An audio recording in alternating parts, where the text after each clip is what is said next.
Okay, so today's story is referred to as the present in this particular book. It's otherwise known as the story of the sacrifice of Isaac. God knew that his secret rescue plan could only work if Abraham trusted him completely. God had to make sure Abraham would do whatever he asked. So a few years later, God asked Abraham to give him a present. Abraham liked giving presents to God. He gave God his animals. They were called sacrifices, and they were a way to say, I love you, to God. But this time God didn't want a lamb or a goat. God wanted Abraham to give him something more, much more. He wanted Abraham to give him his son, his only son, the son he loved, Isaac. Put his boy on the altar and kill him as the sacrifice? How could God want him to do such a terrible thing? Abraham didn't understand, but he knew that God was his father who loved him, and so Abraham trusted him. Early the next morning, Abraham and Isaac set off. They climbed the steep, stony trail up the mountain. Isaac carried the wood on his back, and his father carried the knife and the coals.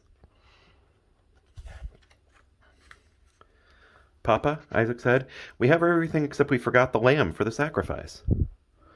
God will give us the lamb, son, Abraham said. They built an altar and laid the wood on top. Abraham asked his son to climb on top of the wood. Isaac didn't understand, but he knew his father loved him, and so he trusted him. He climbed up onto the altar, and Abraham tied his boy to the wood. Isaac didn't struggle or try to run away. He just lay there quietly and didn't make a sound. Everything was ready. Abraham took the knife. Tears were filling up his eyes. Pain was filling up his heart. His hand was shaking. He lifted the knife high into the air. Stop, God said. Don't hurt the boy. I want him to live and not die. I know now that you love me because you would have given me your only son. Abraham felt his heart leap with joy. He unbound Isaac and folded him in his arms. Great sobs shook the old man's whole body. Scalding tears filled his eyes.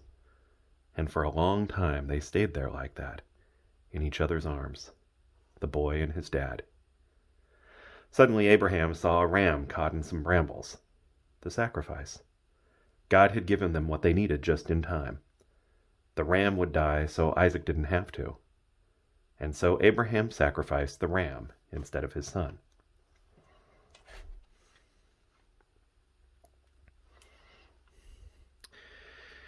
And as they sat there on the mountaintop, watching the embers of the fire die in the cool night air, the stars above them sparkling in the velvet sky, God helped Abraham and Isaac understand something.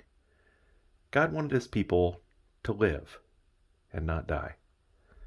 God wanted to rescue his people, not punish them, but they must trust him. One day, someone will be born into your family, God promised them, and he will bring happiness to the whole world. God was getting ready to give the whole world a wonderful present. It would be God's way to tell his people, I love you. Many years later, another son would climb another hill, carrying wood on his back. Like Isaac, he would trust his father and do what his father asked. He wouldn't struggle or run away. Who was he? God's son, his only son, the son he loved, the Lamb of God.